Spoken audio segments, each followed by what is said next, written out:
Good morning, everybody. Welcome to Mystics MMOs. I'm your host, Mystic Raven. All right, I just got on. I actually have to do my normal little stuff here, like train mounts, do writs, and everything. So, as far as activity-wise, this stream's not going to be Hello very there. productive.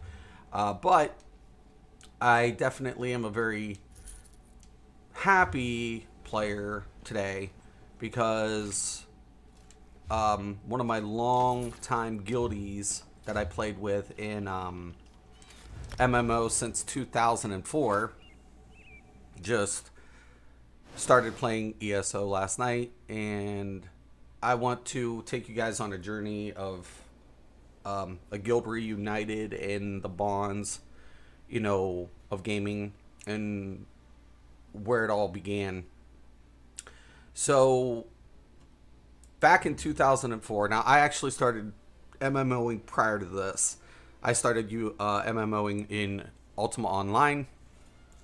Started playing EverQuest then because a couple of my friends were in to EQ. I still kept my UO account for PvP because EverQuest didn't have PvP. But it had, like large scale, dungeons and things like that. But it was all open. There was no instance based back then. So the funny thing about it was, I was like going through game to game, and in 2003, I started playing a game called Star Wars Galaxies, and that was developed by SOE, Sony Online Entertainment, and I was playing with a few real life friends because I started playing. They saw it, they got involved. So two of my real life friends also started playing SWG. And then, of course, when you get into a game, the first thing you do is you try to, get with other players. Now, actually, later on, even a year later, another friend of mine who plays this game on Xbox, who is currently playing it still to this day. He later got involved, and then another friend. So there was like actually like 4 or 5 real life friends that started playing this game too, SWG, Star Wars Galaxies. But prior to those two or three being added, there was two real life friends, and then we met people online. Now back then we had Ventrilo instead of Discord for our our program to speak. There was no voice comms and games and stuff, and everything was pretty much back in the day keyboard and mouse. And Star Wars Galaxies, just we loved the PvP. It was open-ended concept MMO that had very little PvE activity, to be honest with you. But the combat system, along with the PvP, just made it addicting at the time. And I met a few individuals, and of course, we're all in a guild, and we stayed in this guild the entire duration during Star Wars Galaxies, like a marriage, for better or for worse, until death of the game do us part. So, and that's what happened.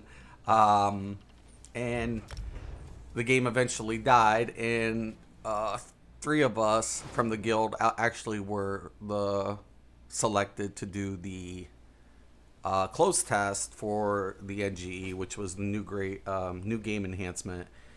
And we all were allowed to give us our feedback, but we were under non-disclosure. And it broke PvP for the game, and they said eventually they'd fix it, but they needed to release it, and because there was already rumors circulating about a new Star Wars online game, which would later on become KOTOR, Knights of the Old Republic, and of course you get to meet some of the devs, and but we battled through it. We stayed in that game for years as a guild. And two of my guildies, you know, actually, started an online relationship, got married, and have been together for 15 years. And they now are now just trying out Elder Scrolls for themselves because, you know, the bonds. I'm not saying they'll stay. Hopefully, we'll see. We'll see what ends up happening. But we literally went from MMO to MMO. So after SWG had gone through this, we all left, and we were in this limbo. Now, during that time, World of Warcraft just released. And so we decided, all of us, and there was like 30 of us, I think 20 something, 30. There was a lot of us. A few of us didn't, but there was like probably at least a minimum of around 20 of us, maybe less. But a few of us, a good chunk of our guild just decided to try World of Warcraft. And because we all decided to leave around the same time, we all joined the next MMO at the same time, got the same server, and later on we would become a PvP slash trial raid guild. And we have a lot of hardcore PvPers, so some of them didn't like, they weren't really accustomed or didn't like the whole, okay, so what is this? We're gonna do dungeons and stuff. Okay. Some got on board and some was just like, you guys go do your thing, but we're all here. We had our PvP nights. We raided the Horde. We were Alliance at the time. And my one friend, the guild leader, he was like, we're raiding the Horde city. And we went in there under the sewers and we literally raided it with like a ton of people. And we raided their city. We couldn't kill the guards or anything, but we raided it. We really did. Everything died because we were in a PvP server. And of course, we were there when the first raids were opened up. We did Anixia's Lair when it came out. We did Molten Core when it came out. Then shortly after, the Burning Crusades, everybody was a little peeved off about acquiring your legendaries and then it being replaced by green so easily. Everybody knew the gear progression, but it kind of didn't sit well. And they were like, we're out. And so during that, when they left, we all left again. And we were kind of a little bitter towards what Sony did with SWG, but regardless, we decided to give them another chance. And there was an announcement for the game of Vanguard. Now, Vanguard is, story-wise, is linked to the EverQuest series. And we decided to go ahead and sign up for the closed test and, of course, pre-order the game. And we were granted, all of us were granted the access of the closed beta, because at that time it was in the closed beta phase. And that was without purchase. Then we purchased, obviously.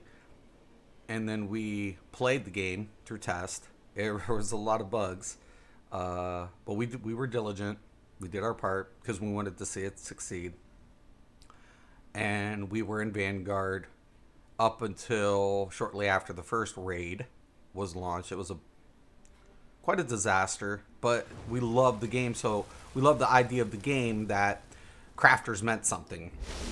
So literally, you would raid and acquire your gear, but your gear wasn't at its top performance without being enhanced. And you needed master crafters to enhance your gear. And we loved that concept. We really did. It really put master crafting, up front. You could literally trade your gear. It was bound, meaning nobody else could steal it from you. In the essence that no one could use it, but you could actually put it in, whatever, and they could trade it, and they could, still work on the piece and trade it back to you. It was really unique. It was really amazing. And we liked that. We loved it.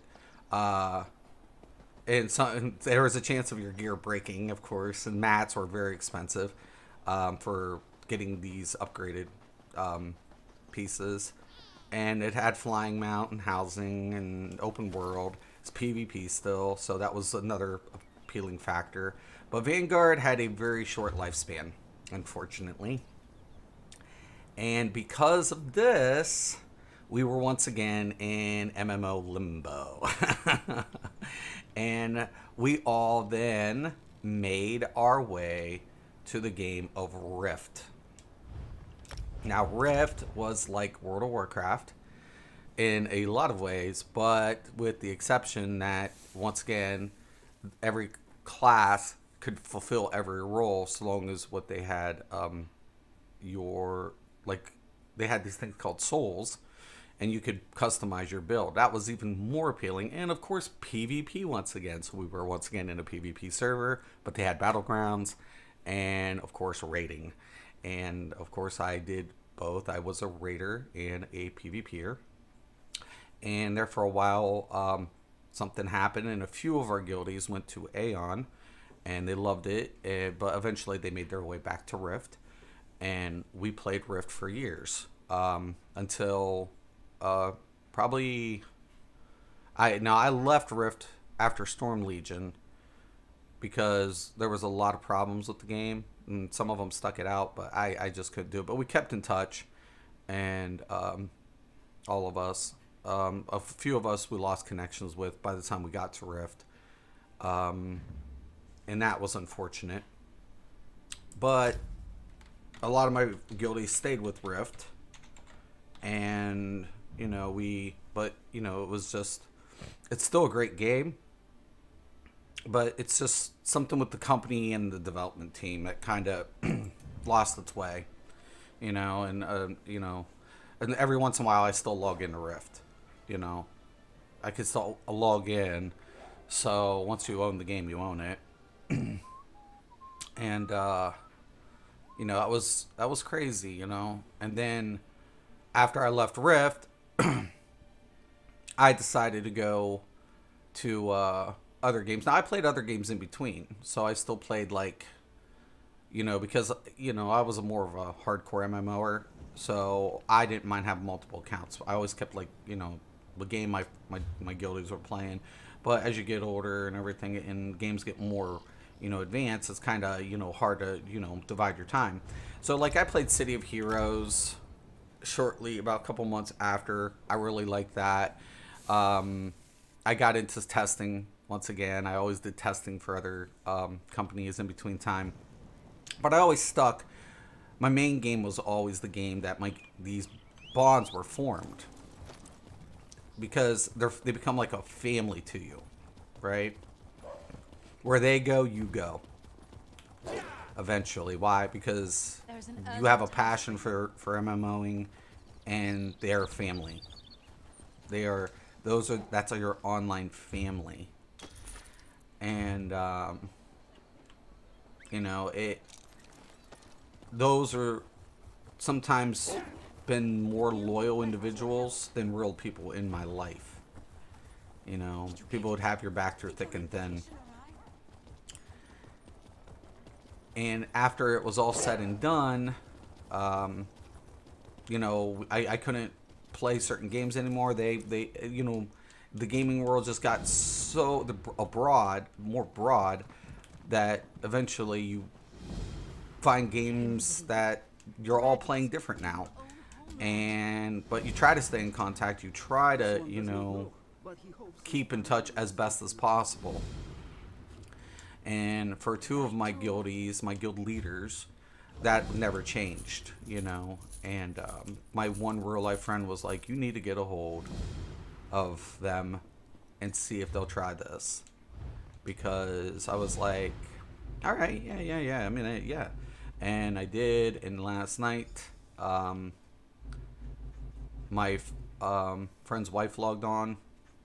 And it was probably one of those moments that you reminisce about everything you've went through together in the past in games. And you're just like, we're recanting, and she's setting things up. And of course she's an Elder Scrolls fan. Like I said, a lot of my former MMOers, they're PvPers, but they're reluctant to try this game for reasons that the development team, they've heard things, they whatever, or it has to be justified to play a game now, to put time into it.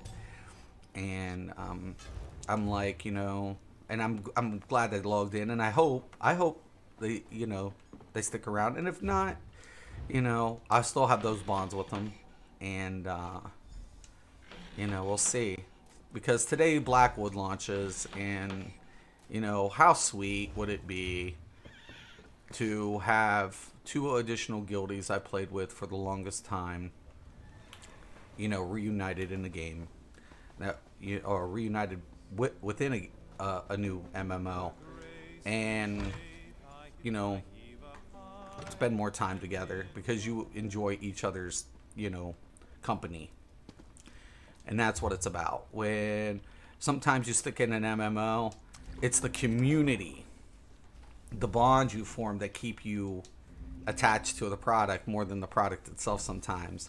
And sometimes, even when a game's going to shit time and time again, and the companies ignore their their player base, if another company listens, they're not just gaining one or two customers, they're not gaining the loyalty and the business of a few consumers, they're gaining large groups of people who have previous bonds and connections that they've already made in another MMO. And that's what keeps driving the MMO genre. Unlike any other game, usually if one goes, they all go. And that's what I've always said. That's what I've always come back down to, is you need to listen to your consumers, because it's not just one. If one player decides to quit, you're not just losing one customer. You're not.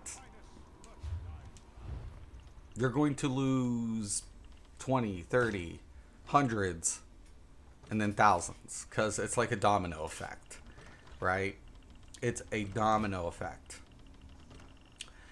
And it's without a doubt one of the most fundamental elements that you need to succeed in this genre. If you're going to be a development company, you can't have just flashy graphics, and you can't just have we have PvP and PvE. You can't just say that. It literally has to set something to pull, to grab the attention of one gamer, to influence the minds of others. It's sales, man. At the end of the day, it's a sales approach. When somebody says I'm sold, right? When somebody says the words I'm sold, they now have an opinion of a game that can literally market to other players based on their experience. It's a marketing tool within itself, right? But when you come out with cheap gimmicks and you come out with things that push players away because you think it's a selling point, it's actually going to be more detrimental for your product in the long run. And this is why what has led failure after failure after failure for other companies. Like last quarter, Blizzard did horrible. WoW players are leaving in troves. Yes, there are some diehards that will not let go, and I understand that. And so do a lot of my guildies in the past. There's certain games we didn't want to let go. We didn't want to. We didn't want to have to say goodbye. But unfortunately, when a company decides what's best instead of the developers and the player base, that costs everybody in the end. Because I've always said to every company and tons of business people I've met, in this industry as well, You don't know what's best for your consumer. Your consumer knows what's best for you. Because who's paying whom? You're trying to tell the consumer what they want? Because that's not how sales ever worked. That's not how you sell anything to anybody. And I've said time and time again, this game could be the best in the genre ever. The storyline's here, the lore is here, the mechanics, it's a stunning looking game. But you need to go back to what MMOs are, and that's about what? Community. It's not just PvP. It's not just PvE. It's a marriage between the two. No game is perfect. There's always bugs. There's always balance problems, but you don't try to water an MMO experience down. So long as you're being, proactive and attentive, you will do nothing but continue to grow. And when you grow, players form bonds that carry with them outside of this game. And for my two friends, my guild leaders, they even have a marriage that lasted years after they met. And these are the bonds of what an MMO can bring us. There's something magical, not just about a fantasy world in which you're involved in, but how literally you interact with the people around you. And I encourage everybody to, get to know each other, to accept each other's flaws, to be, to be able to compromise when you don't agree. And the most important thing for the developers, make the world immersive. Push those boundaries. The more active a world is, the more vibrant it is, and the more it will attract players of every genre. As always, I'm Mr. Craven. This is Mystics MMOs. Thank you. Have a nice day.